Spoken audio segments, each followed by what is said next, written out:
Bonjour à toutes et à tous. Comme annoncé, la reprise des tâches solaires est encore bien faiblarde. Elle explique en partie l'absence de réaction collective révolutionnaire face à la dictature sanitaire vécue en Occident. Bien que les révoltes soient conditionnées au bon vouloir de la secte aux commandes de nos pays, elles ne génèrent pas, chez ses membres actifs, le besoin d'en fomenter une. Et pour cause. Tant qu'il n'y a pas de pénurie de micropuces destinées au nanopuçage vaccinal de masse, le plan pourra hélas avancer sans grande entrave. En vous parlant de pandémie, de tensions cultuelles, les membres de la secte détournent savamment l'attention du peuple sur une menace bien plus grande.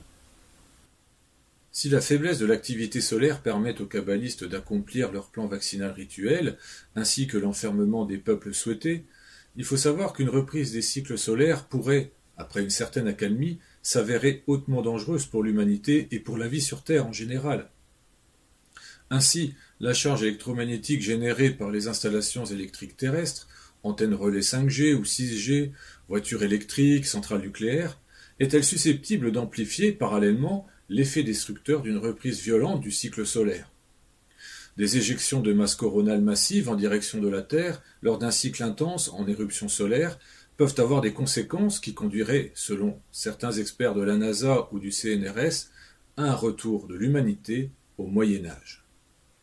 Tous les scientifiques savent qu'une vague de tempêtes géomagnétiques identique à celle de l'an 993 ou de l'an 1859 conduira fatalement à l'anéantissement des systèmes électriques terrestres. Mais cela ne s'arrêtera pas, hélas, au simple blackout tant redouté. En effet, si certains spécialistes estiment qu'il faudra entre 4 et 10 mois pour remettre les installations électriques en place, d'autres évaluent un vrai retour à la normale entre 3 et 10 ans. Autant dire que la réalisation d'un tel scénario condamnera l'humanité et la vie sur Terre en général. Pourquoi, me direz-vous? Tout simplement parce que les 450 à 500 réacteurs nucléaires de la planète et les piscines de stockage de combustible nucléaire ne seront plus du tout alimentés afin de garantir leur refroidissement continu. Sachant qu'il faut entre 4 et 35 ans pour refroidir les tonnes de combustible radioactif d'uranium usagé, de plutonium ou de MOX, et ensuite les extraire des piscines de refroidissement, l'absence de systèmes électriques d'appoint pour les refroidir entraînera irrémédiablement la fusion des combustibles nucléaires des réacteurs et provoquera des explosions radioactives en chaîne. Ce seront au minimum 450 réacteurs qui, l'un après l'autre, se mettront à fusionner, provoquant un feu explosif de zirconium incontrôlable, entraînant un empoisonnement mortel, irréversible de l'air, de l'eau et de la terre, bien pire que les seuls Tchernobyl ou Fukushima. Les fleuves, les océans, les terrains agricoles, les forêts à travers le monde ne pourront y échapper. Les autorités cherchent actuellement à rassurer les populations en expliquant que des systèmes de secours sont prévus en cas de défaillance, à l'image des vieux groupes électrogènes au diesel. Toutefois, ces autorités omettent de prévenir que ces groupes électrogènes ne sont pas conçus pour compenser une panne de plusieurs mois ou d'une durée de plusieurs années d'affilée. Il faut espérer par ailleurs qu'une panne inopinée ne survienne pas dans les premières heures sur l'un de ces groupes électrogènes de secours pour que les populations aient le temps suffisant pour fuir le territoire menacé. Aussi, comment acheminer dans une situation aussi chaotique un diesel amené à disparaître sans moyen de locomotions électriques détruits eux aussi par la tempête géomagnétique solaire? Enfin, qui nous dit que ces groupes électrogènes de secours seront à coup sûr épargnés par cette même puissante tempête solaire? En cas d'événement solaire d'ampleur exceptionnelle, comme il en arrive tous les 2 siècles environ, la France, en raison de l'impossibilité d'alimenter les circuits de refroidissement de sa 60aine de réacteurs et de son centre de retraitement de La Hague, vivrait à minima l'équivalent d'une quinzaine de Fukushima, rendant son territoire incompatible avec la vie. En somme, toutes les centrales nucléaires sont en réalité des bombes radiologiques à retardement. Ce risque existe et il a hélas bien plus de chances de détruire l'humanité que la pseudo-pandémie rituelle du moment.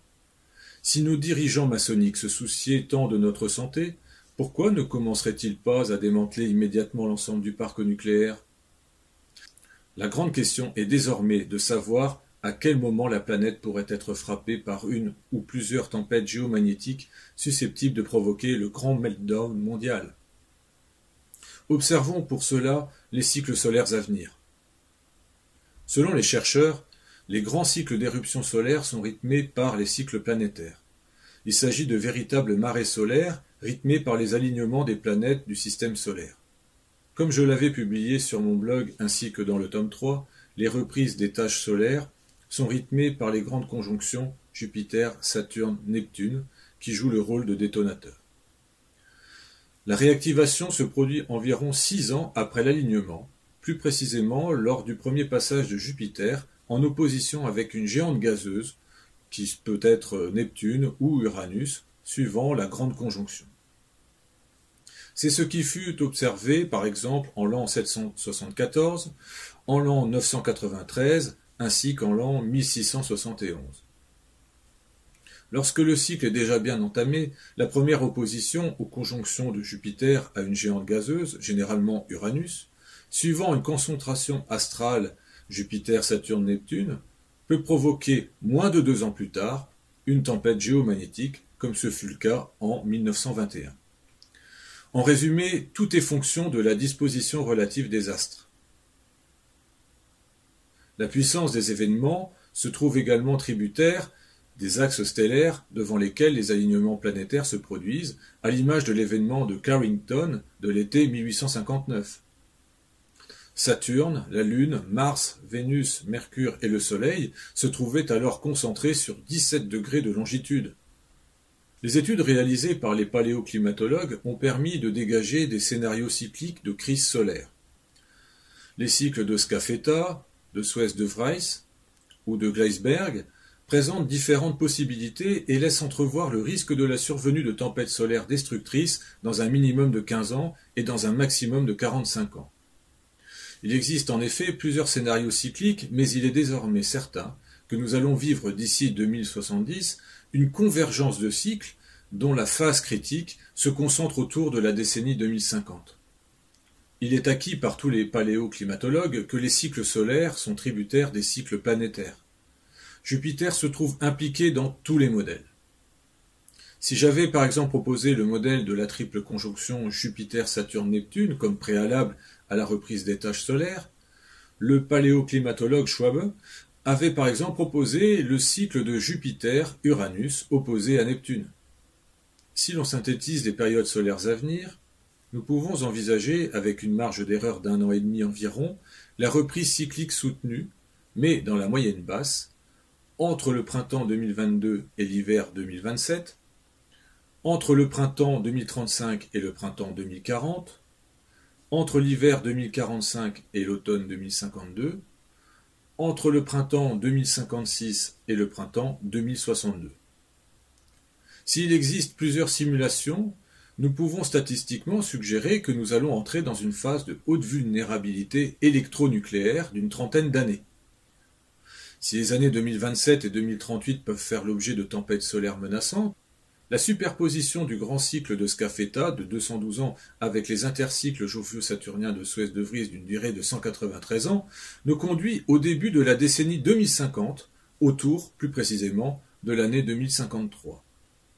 Celle-ci pourrait s'avérer fatale, puisque nul ne peut empêcher les cycles planétaires de s'accomplir.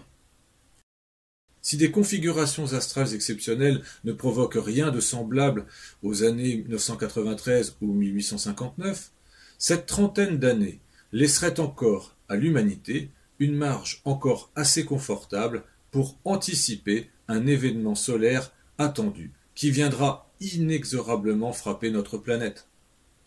Il est certain que la vétusté des réseaux électriques non remplacés et l'excès de tension lié à la surconsommation de matériels électriques induit de facto que la prochaine éruption solaire massive qui se produirait autour de la période de l'année 2053 serait fatale à l'humanité puisqu'elle rendrait impossible la capacité de refroidir les combustibles nucléaires stockés dans les piscines. Ces catastrophes en chaîne, liées aux tempêtes géomagnétiques, auront un impact bien plus grave que les accidents nucléaires provoqués ou non, qui seront observés durant les 30 prochaines années. La convergence des cycles planétaires et solaires attendue pour le cycle 27 est encore le plus optimiste des scénarios, puisqu'il est aussi le plus éloigné de nous, afin de nous prémunir d'une puissante tempête solaire susceptible de provoquer le chaos. Sachant qu'il faut jusqu'à 30 ans pour atténuer la charge thermique de certains combustibles, soit le temps qu'il faut pour vivre la convergence des cycles, il est impératif de réclamer l'arrêt immédiat des parcs nucléaires dans le monde entier afin de juguler les effets de cette catastrophe programmée. Si rien n'est fait dans ce sens, d'ici 3 ans, l'humanité, et surtout la Terre, pourrait se trouver totalement condamnée dans ce scénario du pire. Le seul espoir serait de vivre à nouveau un cycle d'accalmie solaire à la manière du petit âge glaciaire du XVIIe siècle, qui pourrait offrir un répit bien plus long. Mais cela reste encore, à ce jour, de l'ordre de l'hypothétique. Mais dans la mesure où les marées solaires sont cycliquement inévitables, la sagesse serait dès à présent d'arrêter tout ce qui ne pourrait leur résister. Notons enfin que les kabbalistes tenant de l'horloge de la fin des temps, qui nous ressassent depuis près de 75 ans l'avènement d'une guerre nucléaire imminente, éludent bien trop facilement le problème de l'impossible refroidissement des combustibles nucléaires en cas d'une éruption solaire exceptionnelle. Leur rêve de réduire la population humaine à 500 millions d'habitants dépassera leurs espérances, puisqu'une telle catastrophe entraînera assurément et rapidement la disparition progressive de la vie sur Terre dans le siècle et demi suivant la catastrophe. Dans le scénario le plus optimiste permettant d'échapper au chaos nucléaire, il ne reste donc que 3 ans pour tout changer. Il est évident que les grands médias et les suiveurs des réseaux sociaux détourneront entre-temps l'attention du grand public et s'intéresseront à ce sujet une fois qu'il sera trop tard, tout en cherchant bien évidemment à minimiser le risque au point de rendre ce scénario hautement improbable. Le déni du risque tellurique qui a conduit à construire des réacteurs nucléaires dans une région susceptible de connaître des tsunamis de 30 mètres de hauteur est similaire au déni du risque géomagnétique qui pèse sur l'humanité actuellement. Il est à espérer que rien de tout cela ne se produise un jour, mais les astrophysiciens, ainsi que les paléoclimatologues, tablent tous pour un Carrington puissance 10 durant le XXIe siècle ou le début du XXIIe siècle. La seule chose sur laquelle ils ne s'accordent pas est uniquement la date. Afin de ne pas vivre ce chaos promis, autant renoncer immédiatement au nucléaire. Le nucléaire n'est pas l'énergie de l'avenir. Arrêtons dès maintenant les dégâts. Cette vidéo d'avertissement s'adresse donc à ceux qui ont le destin de l'avoir, afin qu'ils puissent se protéger avec leurs moyens de cet aléa solaire inévitable et du risque nucléaire qu'il fait peser sur l'humanité tout entière. L'idéal serait aussi que ceux qui ont le destin de faire stopper cette folie criminelle nucléaire à temps se saisissent de ce sujet, mais là c'est une autre histoire. En tout cas, je vous remercie par avance pour votre mobilisation et vos éventuelles actions. Soyez citoyens éveillés.